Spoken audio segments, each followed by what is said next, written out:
A contestação é uma forma de fazer uma defesa de um réu em um processo. Através de uma contestação, o réu vai ter a possibilidade de se defender e de mostrar a sua versão da história. Eu sou Cíntia Brunelli e hoje eu vou explicar o que é uma contestação em uma explicação bem fácil de entender, e eu te convido a se inscrever no canal, porque toda semana tem saído conteúdos bem importantes para você acompanhar. Então vamos ao tema do vídeo de hoje, contestação.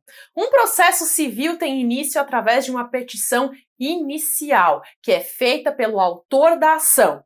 O processo civil tem início através da petição inicial, que é o momento em que o autor traz os seus pedidos e diz quais são os seus direitos, ou ao menos os direitos que ele acredita que possui.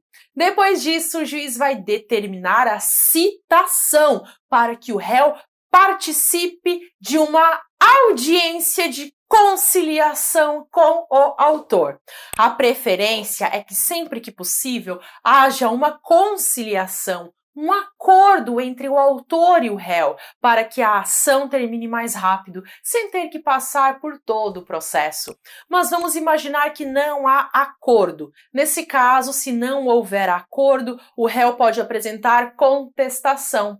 Em regra, o prazo para contestação no processo civil é de 15 dias úteis. Há exceções. Mas como a ideia aqui é apenas a de trazer uma noção geral, eu não vou entrar nesses detalhes para que o vídeo não fique muito longo.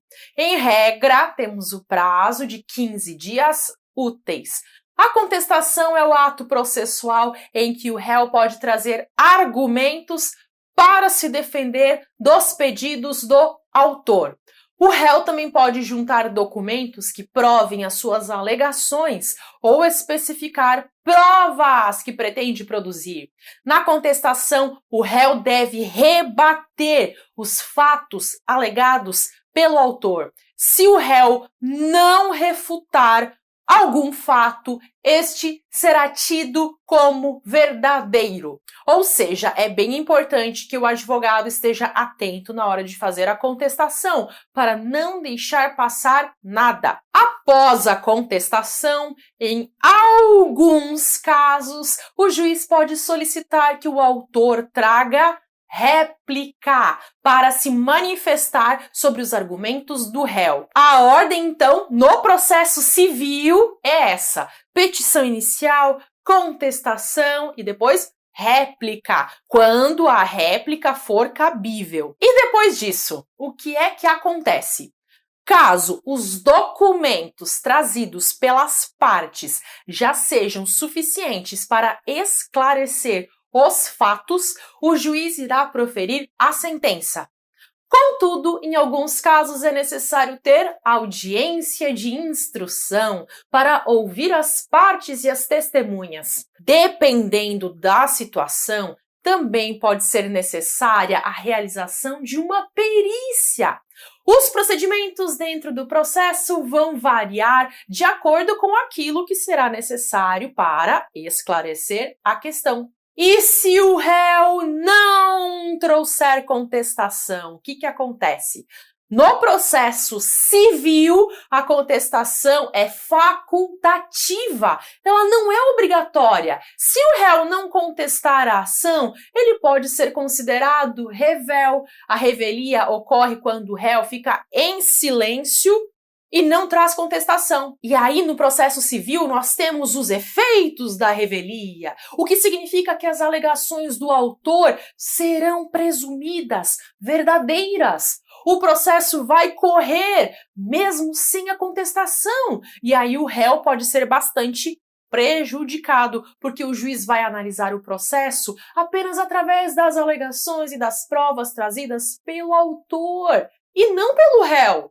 Na justiça, prazo é coisa muito séria. Se você é réu em um processo, não perca o prazo da contestação. Aliás, não perca prazo algum, seja se você for autor ou réu.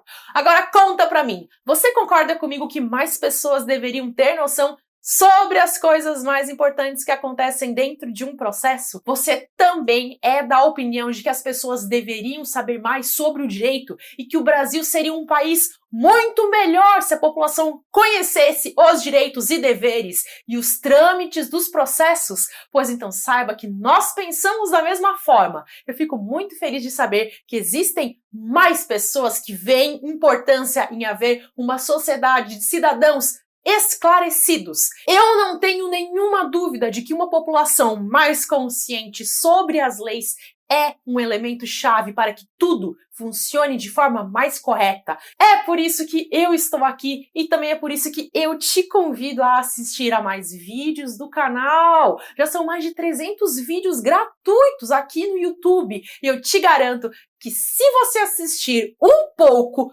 todo dia, nem que sejam 2 ou 3 vídeos por dia, você vai ver que em questão de pouco tempo, você vai conseguir compreender muita coisa sobre o direito, bem mais do que as pessoas ao seu redor, e você vai se sentir muito mais esclarecido. Entender o direito abre a sua cabeça, porque você consegue entender melhor o que acontece nas situações do cotidiano e também nas notícias que saem na mídia. Você consegue compreender quando está diante de alguma injustiça e também pensa em saídas para os problemas. Eu sinceramente desejo esse conhecimento para todo mundo. Vou deixar aqui uma playlist para você clicar e dar continuidade aos seus estudos. Até!